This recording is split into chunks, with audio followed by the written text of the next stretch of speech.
You guys, welcome back to my channel lagi. Dan pada video kali ini gue akan bahas tentang ketika lu patah tulang, lebih baik dioperasi ataukah dibawa ke tukang urut. Well, ini sebenarnya topik yang benar-benar menarik sih kalau menurutku. Ini ya.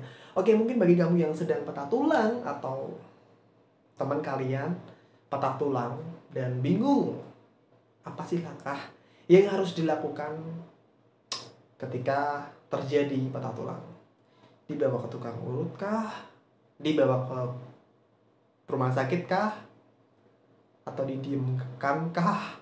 Oke, well, pada malam hari ini lu akan tahu. So, tonton video ini sampai habis, oke? Karena video ini sangat bermanfaat bagi kalian. Patah tulang. Aku tuh pernah patah tulang itu 2 kali dalam hidupku guys. Semoga aja ini yang terakhir ya. Semoga aja nggak nambah karena gue capek cuy. Bayangin ketika patah tulang itu, oh my god, itu sakit banget guys. Nggak bisa ngapa-ngapain cuy. Dan sangat tersiksa lah intinya kayak gitu. Nah, patah tulangku yang pertama itu ketika aku SMP guys. Itu udah lama banget, waktu itu kelas 3 SMP. Dan ini gara-gara main basket cuy, terpleset pasir. Wow, masalah sepele guys, sehingga apa yang terjadi ya udah patah tulang. Tapi waktu itu patah tulangku itu nggak terlalu parah karena cuma retak dikit banget, cerut gitu. Tapi meskipun retaknya kayak gitu, tapi wah gila cuy, sakitnya itu berbulan-bulan cuy, serius. And ya setelah patah tulang, tangan gue juga nggak ngerasa normal lagi. Nah waktu itu yang patah itu adalah yang ulnas cuy. Ulna itu yang bawah sini. Dan yang kedua itu baru beberapa bulan yang lalu di tahun 2019 November kalau nggak salah ya. Kalau kalian mengikuti channel ini, gue juga pernah bahas vlog atau bikin video tentang patah tulang. Kayaknya gue juga pernah bikin video pas waktu itu tanganku patah ya.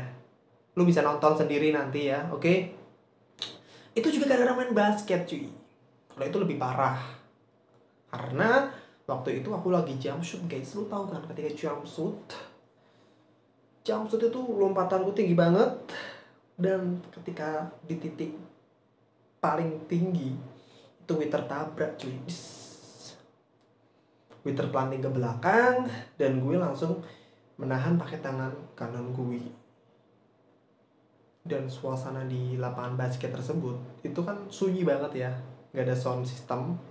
Dan di keheningan lapangan itu terdengar suara, oh my god, itu adalah suara patah dari tulangku guys, sampai terdengar sekeras itu cuy. Gila cuy, oh my god. Itu aku benar-benar ngerasa, oh ini mungkin mimpi. Aduh, kalau mimpi tolong bangun kanan. Dan ketika gue lihat tanganku, oh my god, tanganku itu aduh, bentuknya itu kayak ular guys, melepuh terus kayak bengkong kayak gitu guys. Kayak ngeri ya. Dan waktu itu gue langsung dibawa ke rumah sakit sih untuk ronsen. Kemudian setelah gue ronsen, gue konsultasi ke dokter. Oh iya, pas di ronsen itu katanya diagnosa aku itu cuman yang patah, cuman yang radius itu yang atas.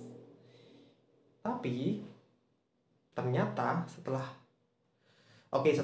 didiagnosa seperti itu, kata dokter juga nggak operasi juga bisa cuy, nggak operasi. Dokter tersebut dia ngomong nggak harus dioperasi. Oh ya, terus paginya itu gue konsultasi lagi sama dokter ortopedi di rumah sakit daerahku. Tapi dokternya itu, oh my god, dia bad attitude banget guys. Bad attitude, dia nggak bisa melayani pasiennya dengan baik. Sumpah guys, ini sekalian review dokternya ya, buruk banget pelayanannya. Sumpah guys, dia judes, dia, oh my god, kata-kata yang terlontar itu sangat-sangat negatif. Sehingga gue pun males untuk memeriksakan ke orang tersebut. Dan lalu gue ambil karena si dokter tersebut juga ngomong kalau dibenarkan itu juga bisa. Nah maka dari itu gue sama bapakku langsung ke tukang urut. Kayak tukang apa ya, ya kayak tukang urut sih. Dan di sana itu gue digigit dibenerin. Nah ini udah bener sih sebenarnya, tapi setelah dikit itu 1 bulan kemudian itu aku lepas lagi, dan ternyata tanganku tuh di sini tuh keluar guys, keluar. Ini mengalami malfungsi atau cacat lah istilahnya kayak gitu. Dan ini sebenarnya juga salahku sendiri ya, karena waktu setelah diurut, digip, itu aku nggak ronsen ke rumah sakit. Kalau waktu itu aku ronsen, itu kan aku tahu posisi tulangku itu gimana, apakah udah bener-bener perfect, tersambung dan berada di posisi yang semula atau belum, itu kita bisa tahu dengan ronsen. Tapi waktu itu gue cuman mendengarkan kata my bokap atau bapakku itu, katanya nggak usah lah, tak jamin mari, bahasa Jawa lah. Dan ternyata gue juga nurut gitu loh. Maka dari itu gue juga oke-oke aja lah, fine. Tapi setelah sebulan kemudian aku buka, well ininya emang lurus, tapi yang bawah sini waktu itu gue langsung check up di rumah sakit yang ada di daerahku, tapi beda rumah sakit guys. Dan lagi-lagi dokternya sama cuy, gila cuy. Katanya sih dokter ngomong kalau ya tangan kamu udah kayak gitu cuy, tangan lu udah kayak gitu, ibarat nasi udah jadi bubur ya kayak gitu, nggak bisa diapa-apain. You know lah, ketika lu dikatain sama dokter kayak gitu, perasaan lu langsung, lu tahu sendiri ketika lu dikatain seperti itu, perasaan gue langsung oh my god. Dan itu seorang dokter mengatakan seperti hal yang kejam ke pasien, itu menurutku itu nggak baik guys. Dan itu emang bener dosen dokternya itu emang bad attitude guys.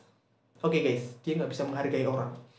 Dan kalau dari skill mungkin dia profesional, bagus, oke, dia good skill. Tapi dari attitude dia nol guys. Dia nggak punya attitude, dia nggak punya sopan santun, dia nggak punya etika. Padahal etika seorang dokter itu kan juga melayani pasien sepenuh hati, gimana ya, senyum kayak gitu dan sabar. Tapi pas gue periksa di situ, itu ya judes lah. Terus ya intinya gue mendapatkan pelayanan yang sangat tidak enak. Dan akhirnya ya udah, tangan gue kayak gini terus, cacat. Tapi gue tetap aja bersyukur guys, karena gue masih bisa main basket lah, meskipun cuman ya kayak gitulah. Yang penting gue masih bisa punya tangan yang utuh, masih bisa makan, bisa nulis, it's okay. Oh iya guys, jadi setelah itu aku juga galau kan, sempat berpikir oh my god, masa separah ini kan hidupku. Dan akhirnya aku juga sempat konsultasi ke dokter online, gue tanya-tanya masalahnya, gue ngirim ronsennya, dan katanya itu juga bisa sebenarnya bisa disembuhkan. Berbeda dengan omongan dokterku yang tadi cuy, dokter kampret tadi, yang katanya nggak bisa diapa-apain, karena dia udah ngomong seperti itu. Nah kemudian ya udah, sampai sekarang tanganku juga seperti ini, tapi masih bisa untuk aktivitas lah. Nah untuk kamu yang baru patah tulang, aku nggak pengen kalian punya pengalaman yang seperti yang aku alami gitu loh. Jadi ketika kalian patah tulang, gue sangat-sangat recommended datang ke rumah sakit untuk ronsen, untuk check up. Ya, kalau bisa langsung datang ke rumah sakit yang paling bagus. Oke, jangan seperti yang aku omongin tadi, karena rumah sakit tersebut dokternya goblik, enggak sih, dokternya kayak gitu, pelayanannya buruk ya. Seperti itu, gue saranin lo langsung datang ke rumah sakit. Dan lu dengerin apa kata dokter. Oke, cuman itu jawabannya. Kalau lu datang ke tukang urut, mungkin lu akan hemat di uang, tapi resiko tetap ada. Dan kalau lu mau mengambil resiko tersebut, ya monggo. Tapi gue nggak menyarankan, karena mau bagaimanapun lebih baik ke dokter. pola pikirku yang dulu mungkin gue akan bawa ke tukang urut karena harganya lebih murah dan lain-lain, tapi sekarang gue udah beda karena gue udah mengalaminya guys, dan aku nggak pengen kalian seperti ini, oke? Trust me, lebih baik bawa ke dokter. Kalau pelayanan dokter di tempat tersebut itu buruk, nggak usah ke dokter tersebut, tapi pindah ke dokter yang lebih ahli, lebih canggih, lebih berkualitas, ke rumah sakit yang lebih tinggi jenjangnya lah, kayak gitu maksudku, oke? Mungkin itu tadi apa yang harus kalian lakukan berdasarkan dari pengalaman dan sedikit ceritaku tadi. Dan kalau kalian ingin tanya langsung aja ke komen guys, oke?